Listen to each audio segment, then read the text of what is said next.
continued from my previous video.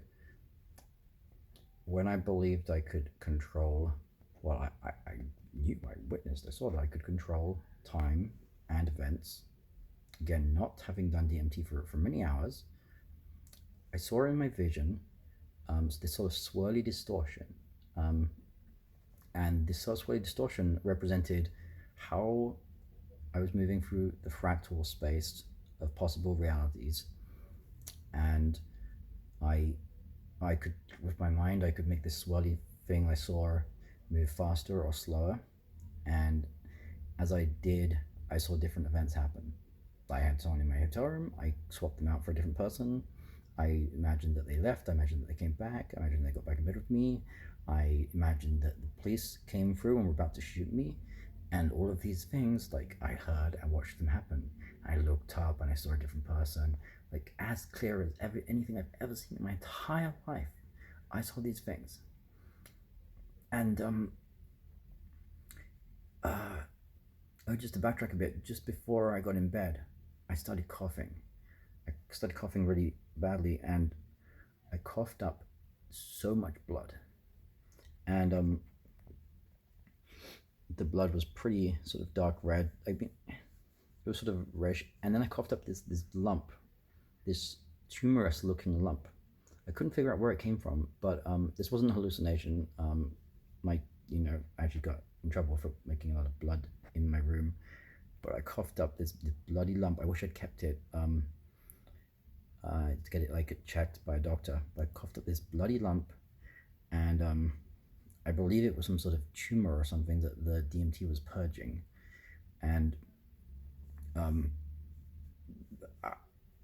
don't know exactly where it came from, but my friend in the hotel room was what's going on? She's like, there's blood everywhere, and I somehow knew that what was going on was fine, and I was getting better. And I told them that, but it was a bit threatening seeing all this blood come out. This isn't something I've read reported on DMT experiences. So I was going to sleep, and then when I realized I could control time, I called my friend I'm a game developer. I called my friend who's a game developer, and I told them, I said, hey, I'm God. And he said to me, that must make watching movies pretty boring. And I said, actually, it does, because The Matrix, Stranger Things, like Eleven being able to open a portal with her mind, all this other sort of media, to me, in my mind, all this media that's come out is all of humanity trying to educate ourselves that we are getting these powers. We are getting these powers to control things, and therefore his little joke was actually like very poignant to me. So I was having this conversation with him, and he's like, yeah, Tim, you need to stop doing drugs. And then at that point I rewound time a bit to a place where I could make him a bit more unsure about things. And I'm like, I'll prove it to you. I'll prove I can control reality and God. He's like, okay. And then I just sort of, in my mind, I moved this sort of little swirly thing backwards. And then I made him more and more unsure that I was God. Okay, until he was like, well. And as I did that, time slowed down, and his words, like, he paused for longer and longer. He was like, well, I guess if you were God, what would you call your game? Like, what would you call this? And because I make games, I said I would call this. I made a game engine called Reality Engine, and I said I would call this Reality Engine. And I sold it to a company called Epic Games, who make Fortnite. My friend works at Epic Games, who's on the phone to me. He's like, oh, you should call it Unreal Engine. I was like, no, Reality Engine. And then then we were like, what about Infinity Engine or something?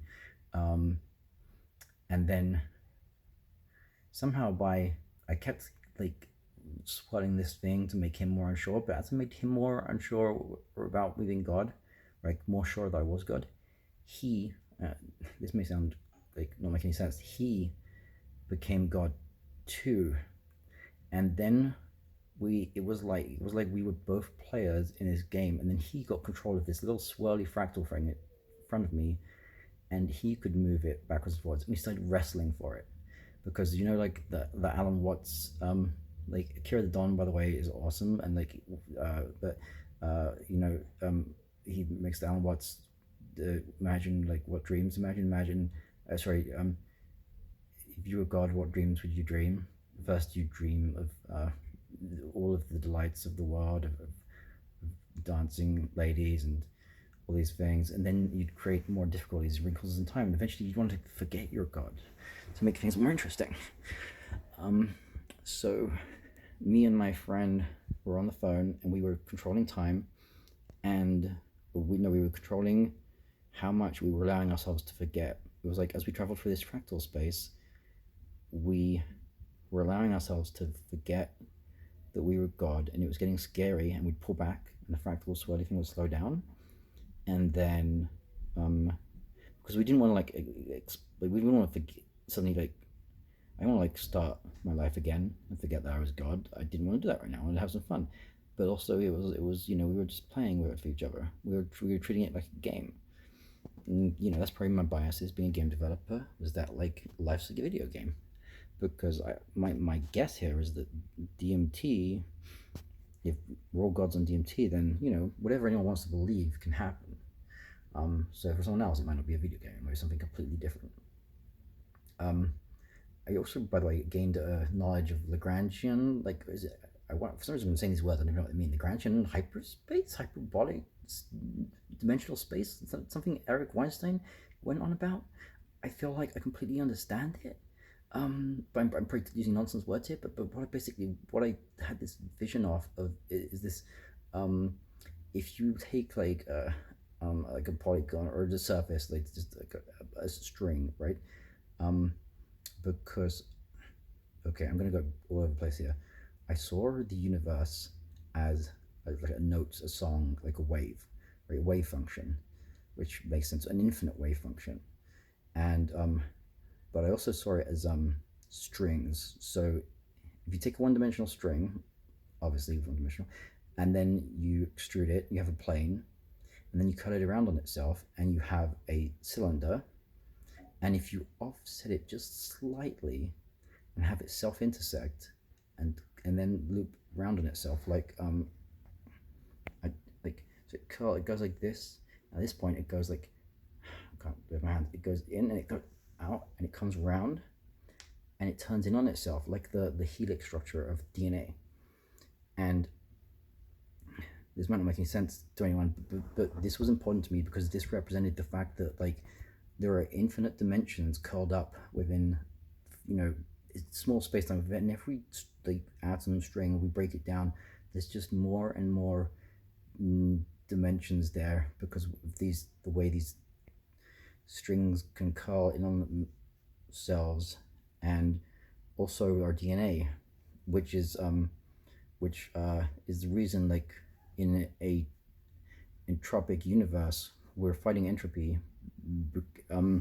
Like why is that the case? Where did life come from? Why is life like it seems to fight? Anyway, actually, that's just a whole other subject I could now go on about. But there's so many things to offload. I don't know where to start. I need to keep this focused.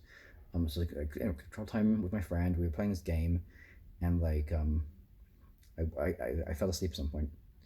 I woke up in the morning, and I looked at my phone and see what happened. We were on a call. We weren't.